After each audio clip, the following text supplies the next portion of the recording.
Estaba atrás porque como me tenía, porque se lo ocurrió en muchas de las conferencias, estaba cortando mi presentación y creo que la voy a hacer de oído. Para yo creo que poner un poco sobre los puntos sobre así, tratar de remarcar o centrar la atención en lo más relevante, a mi juicio, del régimen de infracciones y sanciones de la nueva ley, y para luego poner de manifiesto aquellas cuestiones en las que vamos a anticiparnos a los problemas que yo creo que nos vamos a encontrar, sobre todo porque gracias a Dios en este país hemos tenido una dilatada experiencia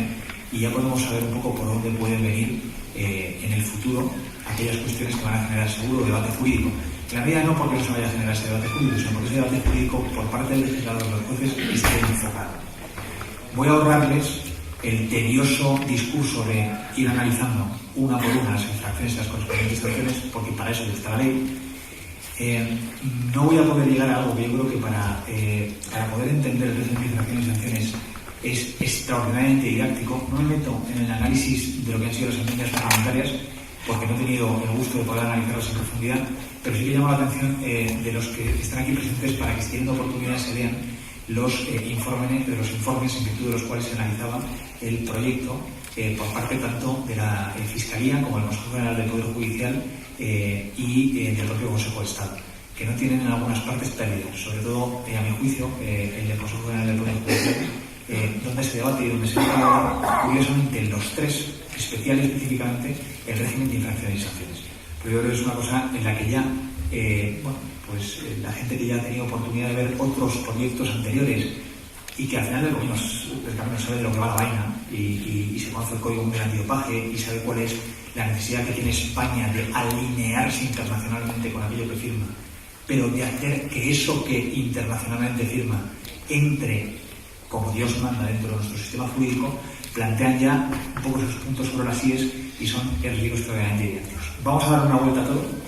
No voy a poder analizar estos tres últimos puntos, pero sí que yo creo que les iré dando algunas pinceladas para que puedan tener un poco de idea de por dónde puede venir todo. El régimen de infracciones y sanciones se desarrolla de los artículos 21 a 40 de la propia ley. Se ha dividido esta parte de la ley en tres secciones donde, en primer lugar, la primera sección se analiza régimen de responsabilidad, régimen de infracciones y régimen de sanciones, para posteriormente en la segunda sección hablar, yo diría que básica y exclusivamente de competencia, es decir, quién tiene que ver o quién debe conocer los procedimientos, y una última sección, que es sección en su vez, un último artículo, que es el 40, en la que se habla del tema, en la que se habla del recurso. Sobre el tema de las infracciones vamos a ver las cosas positivas y las cosas negativas. Cosas positivas. Está extraordinariamente bien alineado con el Código Mundial Antidopaje. Y esto no es que lo diga yo, sino que es que simplemente se puede hacer la comparación y resulta en este particular bastante clara la propia afirmación que hace el Consejo General del Poder Judicial cuando dice: no se les ha olvidado ni uno solo de las infracciones que están previstas en el Código Mundial. Es decir, las infracciones que están recogidas en el Código Mundial Antidopaje,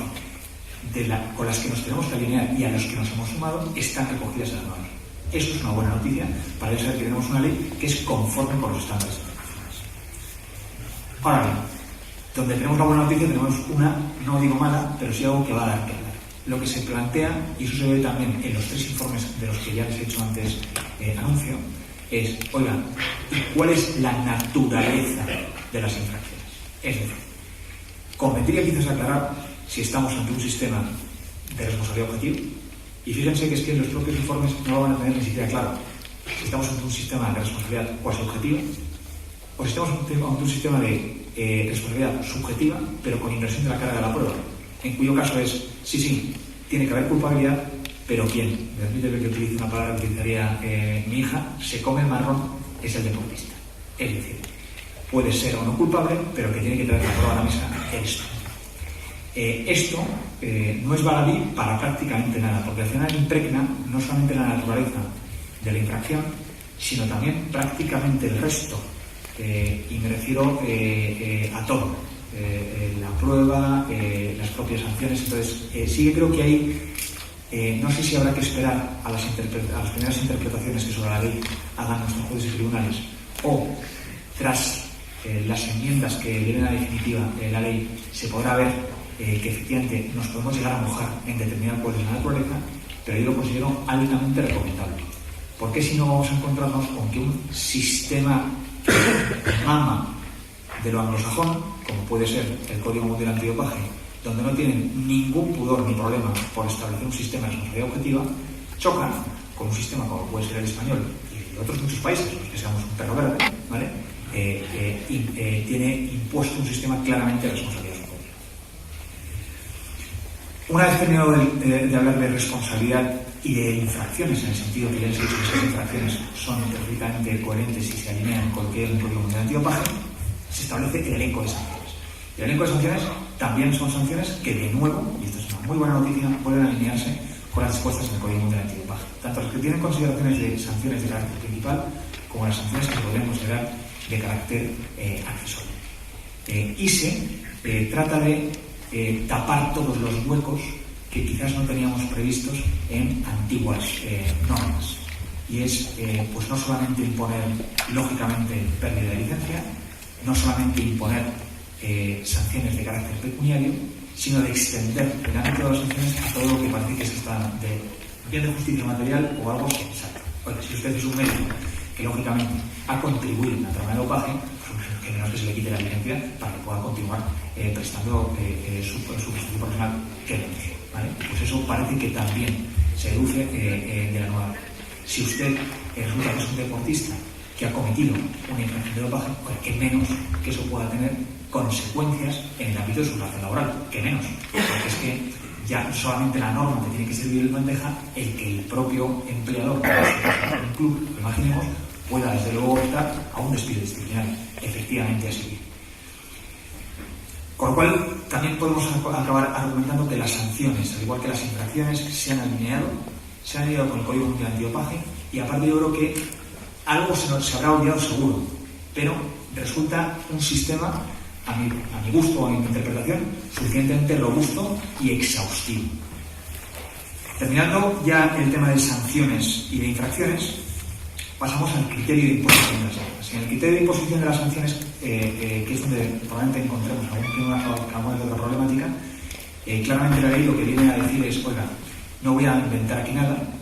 y voy a seguir disponiendo de los mismos criterios que están impuestos en el resto del sistema administrativo o penal sancionador de nuestro país, que son lógicamente el criterio de proporcionalidad, el de responsabilidad, el de culpabilidad y el de perjuicio causal. Esto que está muy bien dicho así,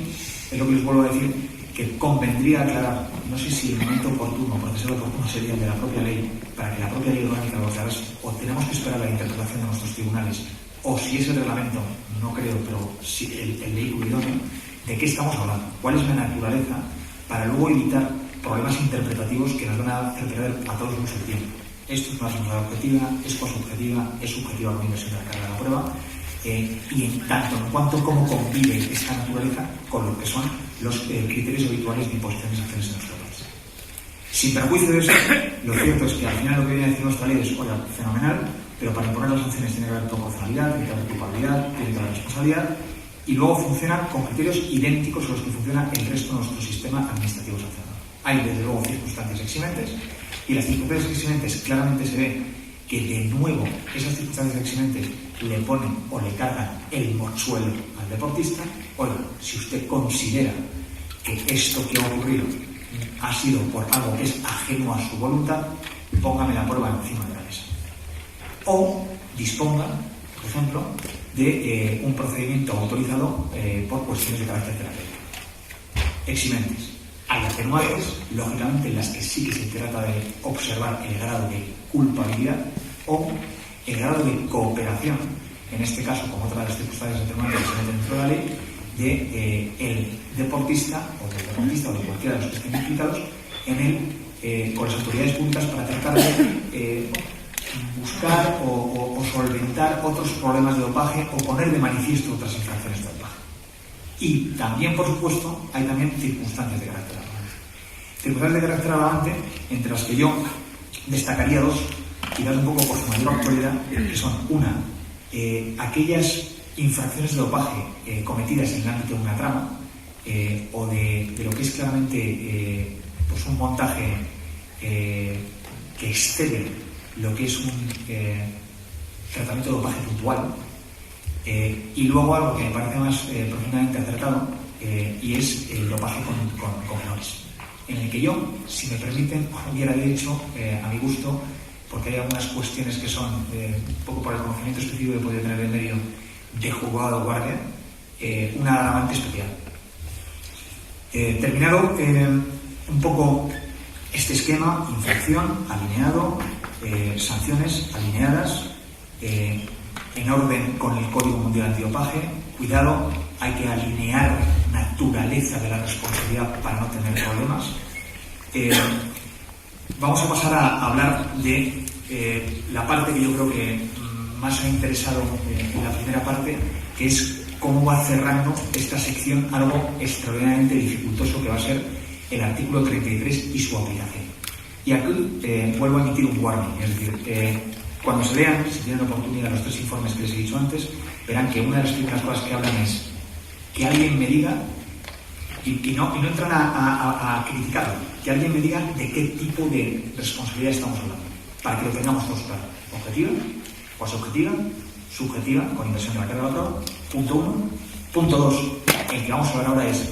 que alguien me explique o que me traten de, lo he entendido, de ser más pausados en el desarrollo de la colaboración entre jueces y administración. Nadie entra a criticar, desde luego, y a mí me parece que es un ejercicio necesario y encomiable que se tiene que hacer, pero tenemos que evitar, que es quizás una de las cosas que más desasosiego me ha producido en la primera de las intervenciones del magistrado Díez Picazo, que todavía no tengamos claro cuándo, cómo y dónde debemos de colaborar administraciones públicas con jueces y tribunales. La ley hace un esfuerzo, pero claro, tampoco se puede meter en muchos más jardines. Lo que viene a decir es, bueno, si por un casual la agencia, en el ejercicio de sus funciones, descubre que cualquiera de los ilícitos puede tener consideraciones de carácter penal, lo primero que tiene que hacer es dar curso a las autoridades competentes, al juez. Perfectamente entendido. Por su parte, el juez lo que tiene que hacer es, si en la investigación o en su instrucción descubre que pueden existir indicios de ilícito administrativo, debe hacer también lo propio con la agencia, y no solamente eso, sino que tiene además la obligación de solicitar a la agencia un dictamen para tomar en consideración lo que es más preponderante en su tipo, y es determinar si existe o no problemas graves para la salud de los que están implicados.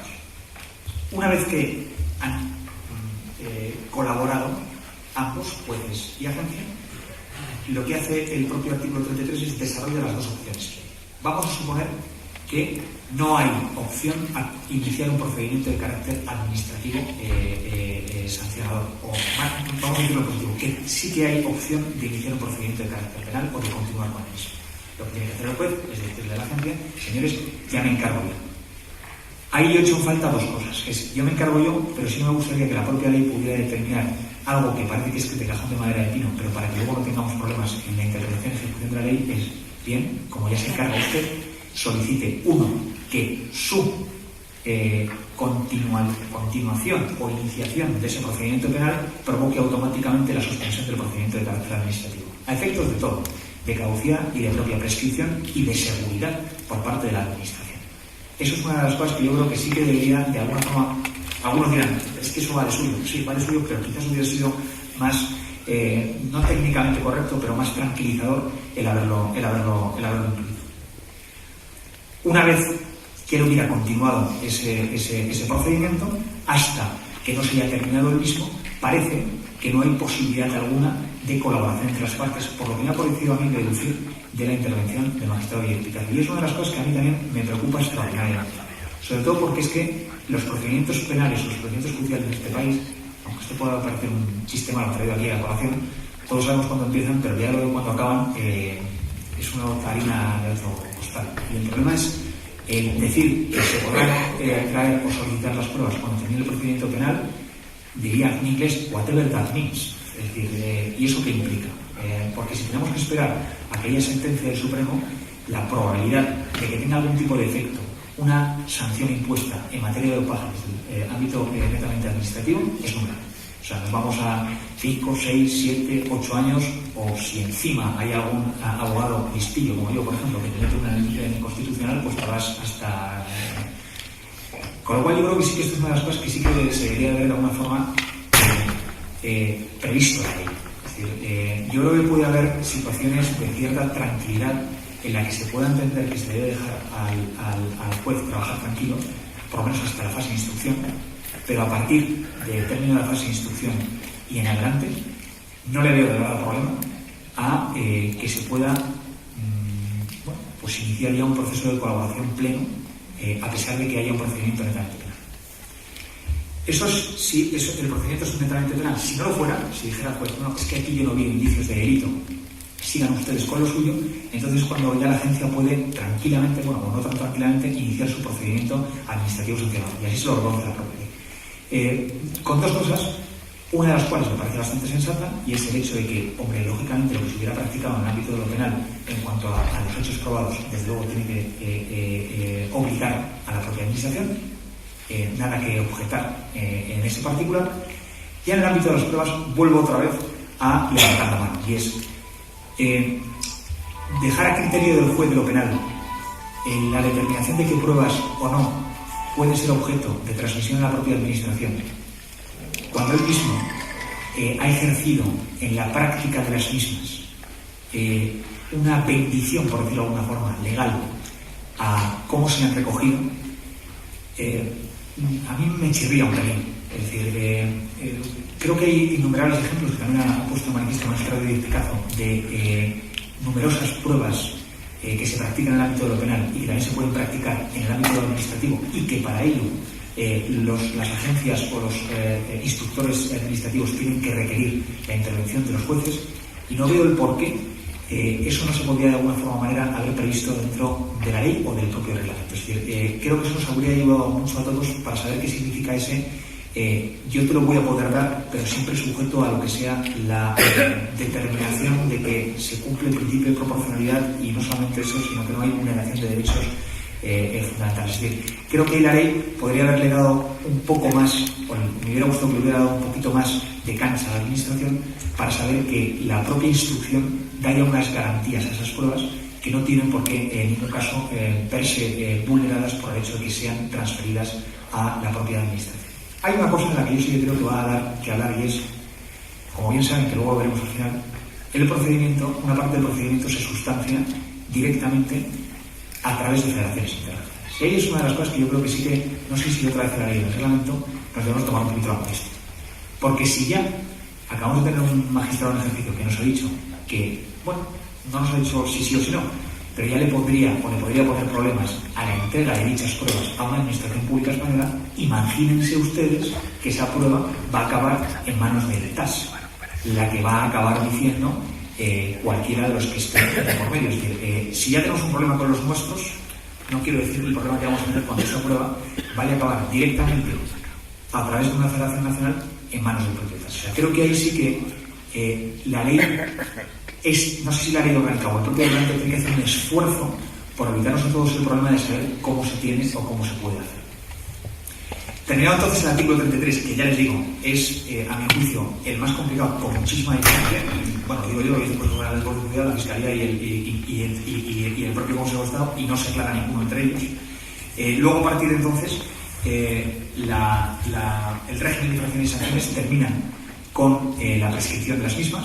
prescripción que también ha sido debatida en algunos de estos informes, por el hecho de que comienza la prescripción, eleva o sitúa en 8 años la prescripción de las infracciones, quizás un tiempo que nada tiene que ver con lo que es la prescripción habitual en nuestro sistema administrativo sancionador, y que desde luego, como bien indica la Fiscalía en su informe, resulta como poco contradictorio el hecho de que el delito tenga un periodo de prescripción de 5 años y la infracción se nos vaya a 8. ¿Vale? Parece algo poco sensato. Lo que pasa es que sí que es cierto que yo creo que cuando se ha elaborado el propio proyecto había poco margen de maniobra, porque es que la única forma de poder alinearte con el periodo de prescripción, que es muy importante en tema de dopaje, o sea, no es nada baladí, con el resto de países de nuestro entorno, y en concreto con el Código Mundial Antidopaje, es comértela, y son 8 años. Pero puede acabar dando problemas este asunto. Tarjeta roja. Esto ya no puedo. Y ya terminamos. Las últimas dos cosas que quería comentaros es que termina este régimen determinando el procedimiento, quién lo tiene que llevar. El procedimiento lo tiene que llevar efectivamente la agencia, en la mayoría de los casos, salvo aquellos deportistas que tengan consideración internacional. Puntualizo aquí. Esto va a dar también problemas y se pone de manifiesto porque ¿cuándo se va a considerar que tiene carácter como internacional? ¿O es que se va a generar una ficha específica para determinar quién es o quién no es internacional? Y cierra el artículo 40 con el sistema de recursos que antes se ha expuesto por parte del abogado del Estado, que es recursos que se llevarán básicamente ante el nuevo Tribunal Administrativo del Puerto. Y aquí cierro, antes de que